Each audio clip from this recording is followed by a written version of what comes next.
Is AMLA ready to answer the questions regarding transaction subject of confirmation? Whether or not the same appear in the AMLC report submitted to this committee. Are you ready? If you need more time, then we may proceed to other resource persons. So, Are you ready? we are ready partially, Madam Chair, so we can at least... Okay. Please mention first the amount The and annex. then whether it's part or not of your report. Okay, for Annex H, Madam Chair, so to clarify, I am not confirming the report provided by, mentioned earlier because I am not privy whatever the source of that report. What I'm telling is there is a movement of funds on this particular date as reported to us, which is based on the covered transaction or suspicious transaction. Can we flash again Annex? Is that Annex H? Annex H, Madam Annex Chair. H.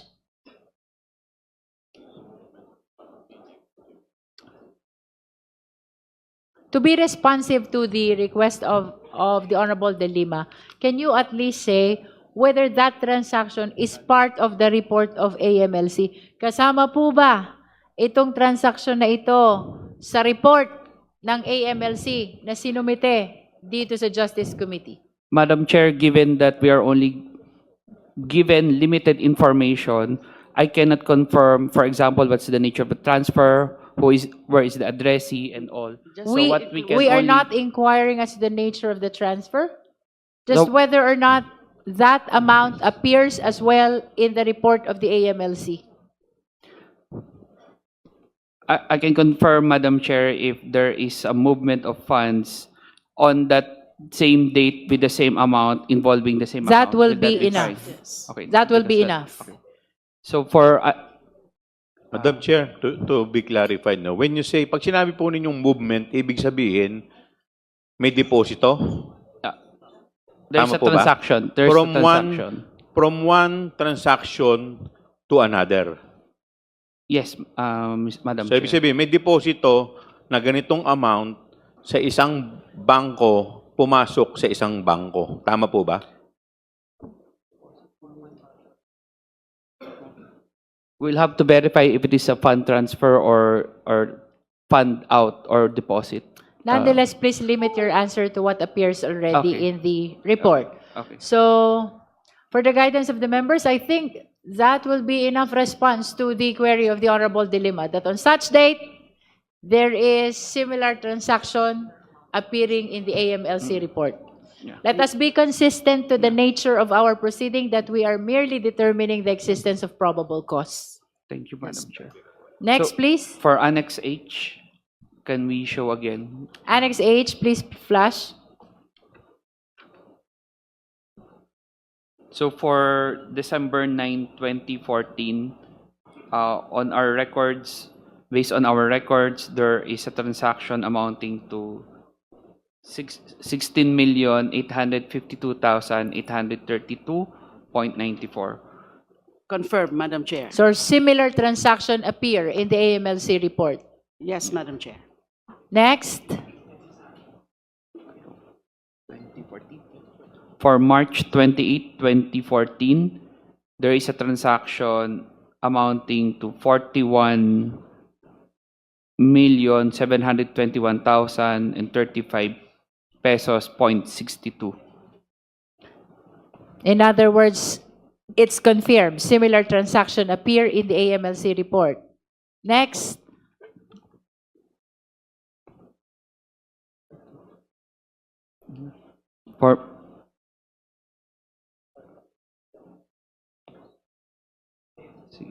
For May 19, 2010, there is a transaction that we saw in the amount of 2,001,000 pesos, 563.86. Confirm. Similar transaction appear in the AMLC report. On February 4, 2010, there is a transaction amounting to 10,374,000 54,307.49. Confirmed again, similar transaction appear in the report.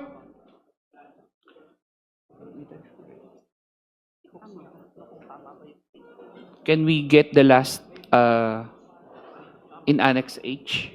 The last one we were unable, in page 10, we were unable to capture. Kindly state the last transaction in Annex H, Honorable De Lima. 10,374,370 We have confirmed that 307.49 at page 12. in page 10, Madam Chair, Page 10. the transaction in page 10. Wala. Page 10, that's March 3, 2011, Alright. in the So, amount of 1,750,617.84. so we informed that there is a transaction on our records dated March 3, 2011 in the amount of 1,750,617.84. Confirmed. Confirmed, similar transaction appear in AMLC report. Then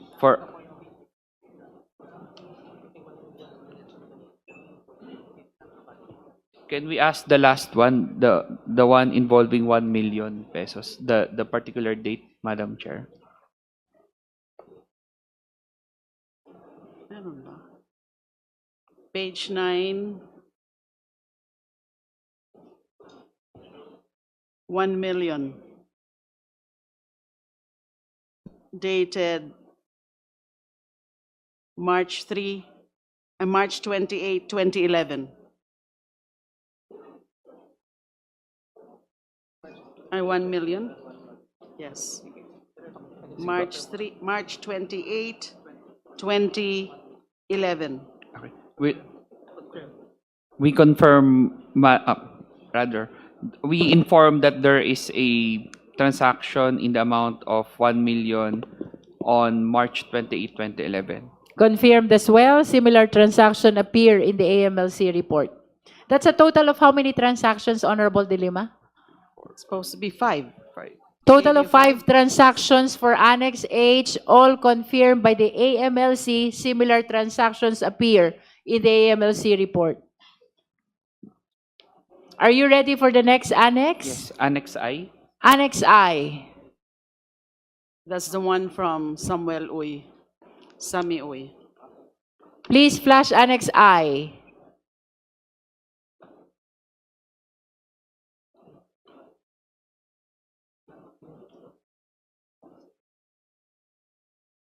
We inform that based on our records, there is a transaction in the amount of 7,440,846.07 on March 17, 2011.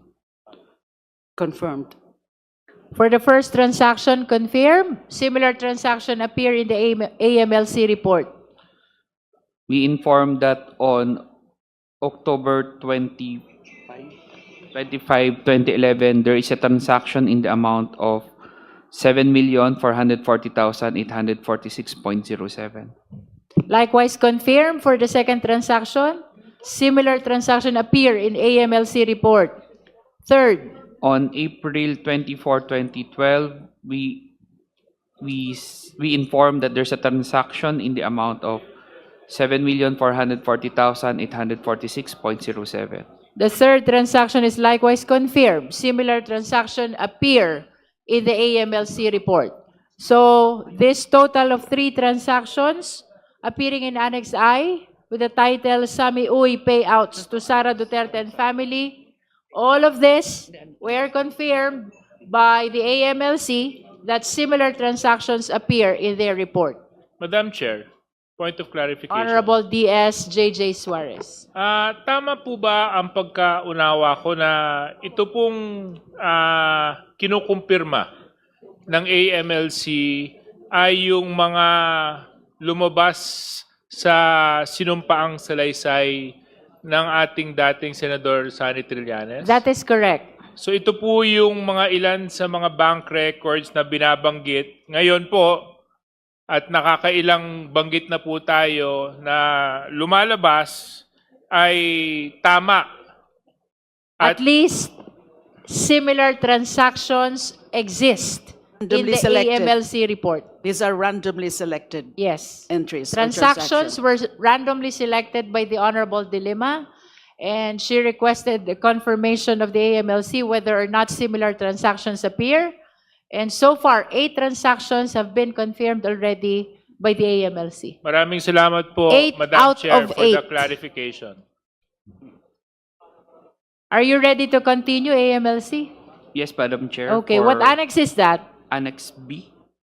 Please flash Annex B. First transaction.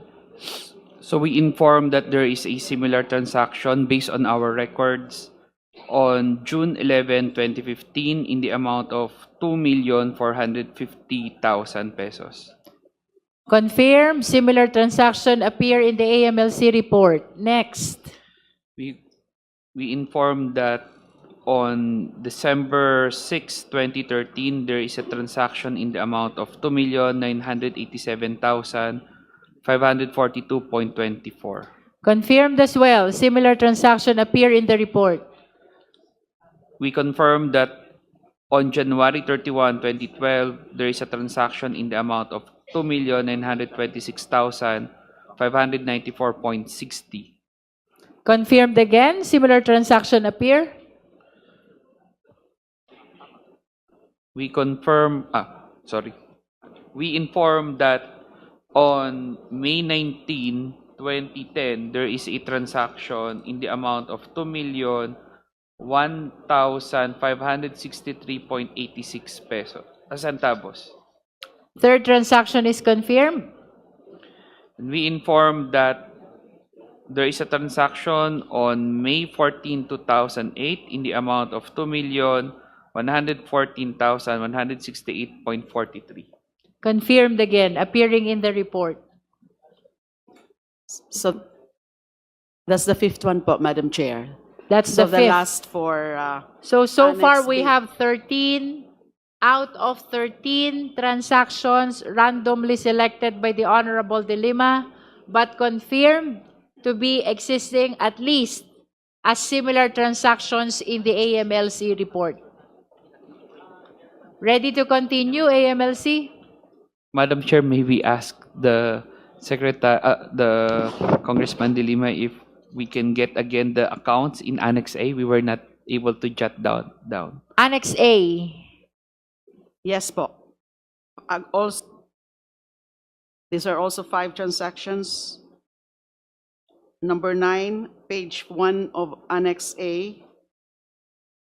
55,131,747.32, March 28, 2014. Got it po? The second one po, number 16, page 1, 41,721,035.62, October 7, 2013.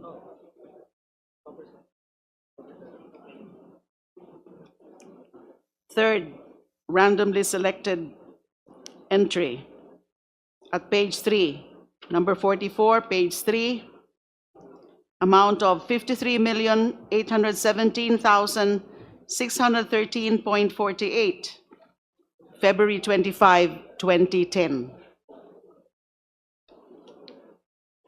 Fourth, at page 4, number 60, amount of 52,485,191.85, April 14, 2009.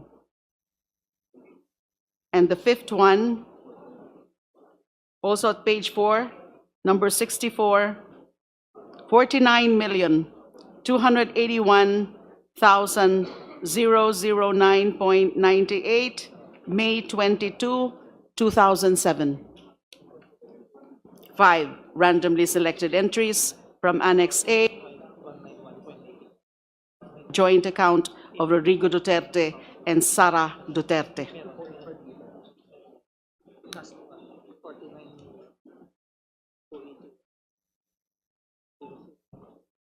Do you need more time?